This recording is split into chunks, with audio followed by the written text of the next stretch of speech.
Hello everyone, Miss Carrie here with another design team project for the Rabbit Hole Designs. Today I'm sharing a few simple card making projects that you can create with the new side-by-side life stamps. I'm going to be using a variety of Distress Oxide inks to create my backgrounds for these two side-by-side stamps. I'm also going to be using my Cricut to cut out some masks for my card bases. If you don't own a Cricut, you can also use your shaped dies for these two cards. I am cutting this masking material with my Cricut Joy, and I'm using the light grip mat. The backing on the masking material does stick to the standard grip mat, so that blue light grip mat is going to work better for this. Alright, now that I have my masking material cut, I'm going to show you how to create the two cards. I'm going to start by placing the larger frame mask onto my card base. I'm going to be heat embossing both of those side-by-side stamped images, so I want to prep the circle in the center with some anti-static powder using the Cottontail embossing powder tool. I am going to stamp these images off camera using some embossing ink and a stamping platform, and then I'm sprinkling some powder over the image, and I'm going to heat set them with a heat tool. You can see here that those stamped images do overlap the circle a little bit. This is going to give that illusion of a window-like look once we start to add all of the ink to this card. Once both of the images are heat set, I can create those inked backgrounds for the cards. Now on this first card, I have left that frame mask on the card, and I'm using some temporary tape to create some striped lines. I am using my glass board to help me keep these lines nice and straight.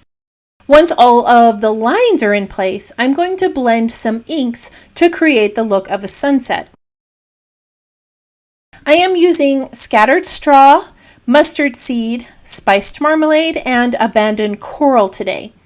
I'm going to start with the lightest color and work my way up to the darkest shade. Now, as I add each color, I am putting a piece of temporary tape on the layer above, just so that I don't add too much ink.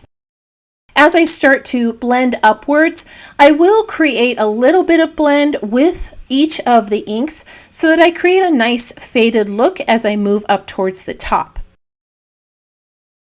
Now, I'm not worried about covering up that embossed image. The embossing powder is going to resist the ink, and I am going to be able to wipe it off once I'm finished adding the ink. You can use any combination of colors for this type of card. I chose hues that represented a sunset, but you could use a monochromatic scheme or some bright colors for summer. Now that all of the inks have been blended, I'm going to wipe the ink off of that heat embossed image, and then I'll remove the mask. Here's one of my favorite parts. I love the reveal when you start to remove the masks. Take a look at how those blended inks look with the white lines behind that side-by-side image. I love the way this turned out, and it's such a simple technique that creates such an impact. All right, let's go ahead and make another card using this mask. This time, I'm going to cover up the stamped image with the circular mask so that I can ink the frame. I still have my frame mask over the card base from when I stamped this image. I'm going to leave that in place to help me line up the circular mask in the right spot. Once that circle mask is in place, I can remove the frame. I'm going to be using Salty Ocean, Salvaged Patina, and Mermaid Lagoon for this background. I'm going to start with the darkest color and work my way up the card. I am going to continue to blend these inks together to create a soft ocean-like theme with fades of blue. You're also going to see that I use that lighter color around the circle to create almost a halo-like look as I blend it into the other colors.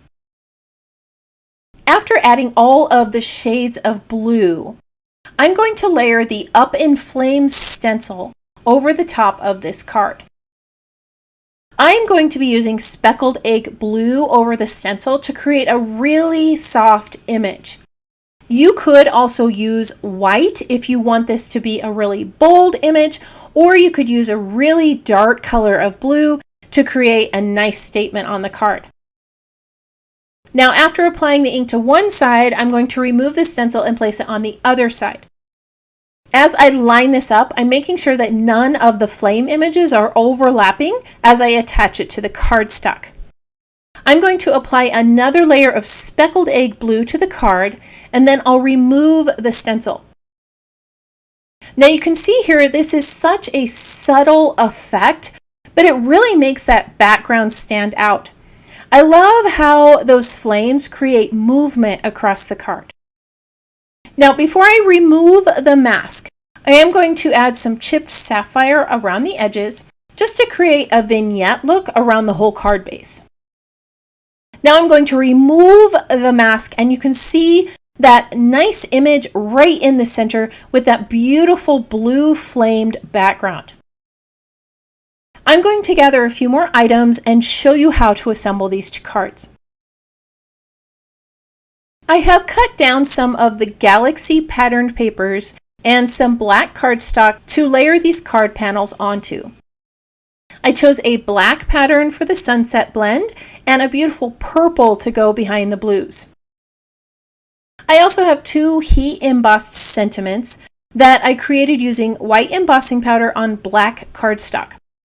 These are going to stand out beautifully on those cards. While I adhere everything down, I want to tell you more about this stamp set. The side-by-side stamp set is an exclusive stamp set that can only be purchased through the Rabbit Hole Designs. Profits from every sale of this stamp will go to fund the injured drivers or riders, or families of the drivers or riders who have lost their lives, and organizations that promote and educate driver and rider safety. So every time you purchase that side-by-side stamp set, you are going to be supporting one of those organizations. So I have gone ahead and cut some chevrons into each of the sentiments.